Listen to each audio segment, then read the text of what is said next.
भैयाजी जोशींविरुद्ध शिवसेना ठाकरे गटाने केले आंदोलन. मराठी भाषेविषयी केलेल्या वक्तव्याचा केला निषेध. संगम चौकात केली निदर्शने. महाराष्ट्राच्या अस्मितेशी जोडलेला मराठीचा मुद्दा अतिशय महत्त्वाचा आहे.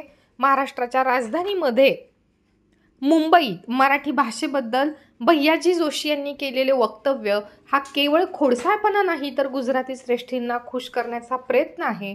मराठी आपली राजभाषा आहे आणि त्याबद्दल असे वक्तव्य जाणीवपूर्वक होत असेल तर हा एक प्रकारचा राजद्रोहच असल्याचा घणाघात शिवसेना ठाकरे गटाचे जिल्हा प्रमुख जालिंदर बुधवत यांनी केला. मुंबई येथे राष्ट्रीय स्वयंसेवक संघाचे भैयाजी जोशी यांनी मुंबईत राहणाऱ्यांनी मराठी शिकली पाहिजे किंवा बोलली पाहिजे असे नाही, असे वादग्रस्त विधान केले होते.